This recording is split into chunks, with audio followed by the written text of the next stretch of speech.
Today, you're getting connected on how to use LinkedIn properly. Some tips and some different tricks that you can use to get the best results out of your LinkedIn page.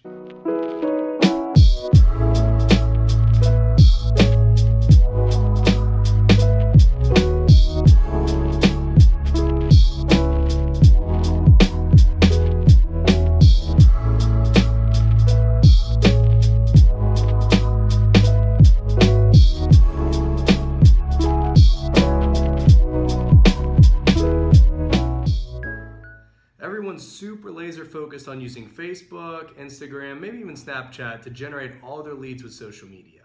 LinkedIn has a great result as far as viewers and actual interaction on posts.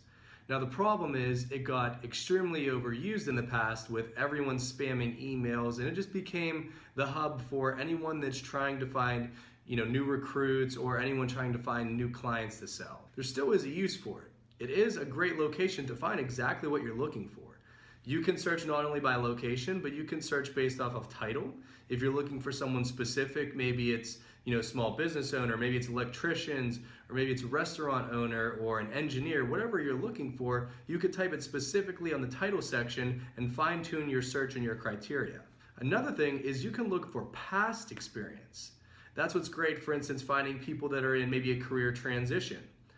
This is great for recruiters. If you're looking for people who are in a job transition or someone searching for new job opportunities, you can find previous employment as an option to target to where it'll show they recently left somewhere or where they previously worked at. Another way to utilize LinkedIn is by generating email lists. If you haven't seen my last video on the topic, you can actually click the link below. It'll take you on all kinds of different tips on building an email list.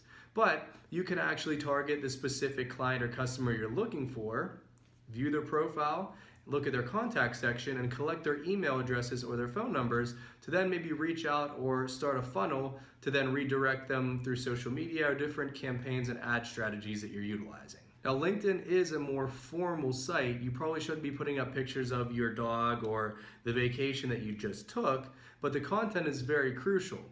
People are actually viewing and engaging a lot more on LinkedIn based off the algorithm than some of the other social media platforms. Take the same strategy that you would use for different social media platforms on adding value, educational content, things that would interest your potential customers and clients, but you can actually use it on LinkedIn and find a more finite group of people that you're actually reaching.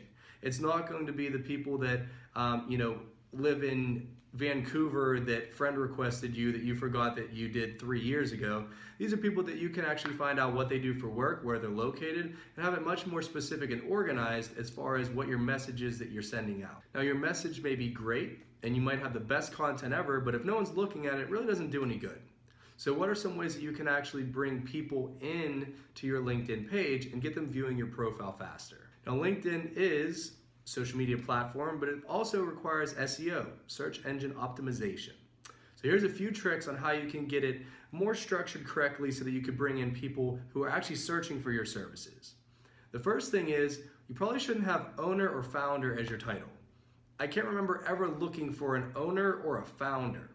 I've looked for electricians, I've looked for bankers, I've looked for lenders, I look for insurance people, but I don't think I've ever looked for an owner or a founder. When people are searching, you should have your title as something that they would actually be looking for specifically. Next is make sure that that title that you're using at the headliner matches the title of either your current or your previous employment. The algorithm with LinkedIn actually makes your score higher for the SEO because it'll show more relevance that you have past experience in that similar position.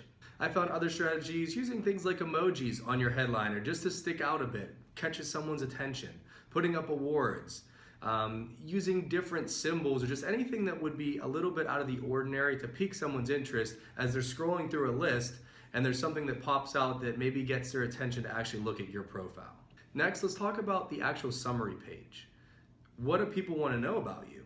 It's great that you can talk about the accomplishments and have credibility. That's super, super important as far as gaining traction and having someone look and actually want to use your services. but people want to see how can you help them, because at the end of the day, they're looking for something. So for myself personally, my end goal is to help businesses. I want to be a one-stop shop for businesses, whether they need help on their financial side or on their real estate services or on their marketing or business consulting, or even if they need an investment for their company. I want to be the one person they can contact for everything that they need in a business, because I know that, businesses like myself, where people are working 80 hours a week, not 40 hours a week. So if I can make their life easier, a lot of times they'd want to use my services.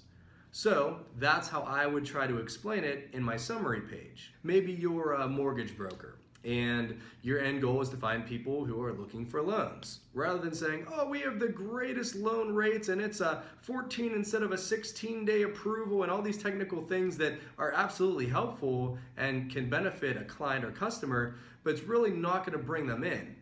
How can you actually make their life easier? That's the things that you want to talk about. Show your experience, show your credibility that you're a trusted source, but more importantly, show them how working with you will make their life a heck of a lot easier than working with the competition. What do you actually do to add value to that person? So try to implement some of these tips for your page. The beautiful thing about social media, and especially LinkedIn, is it's kind of a digital billboard for you that can consistently work 24/7. Now this probably isn't going to bring in 50 new leads by the time you put up your new page, but if it brings in 1 extra person a week or 3 extra people a month that searched and found you just based off of some of the tips that we went through today, then it's definitely a good use of your time, and nobody ever got mad getting free business. If you found value in some of these tips, do me a favor and subscribe, and please comment below any other questions that you might have on LinkedIn for future videos.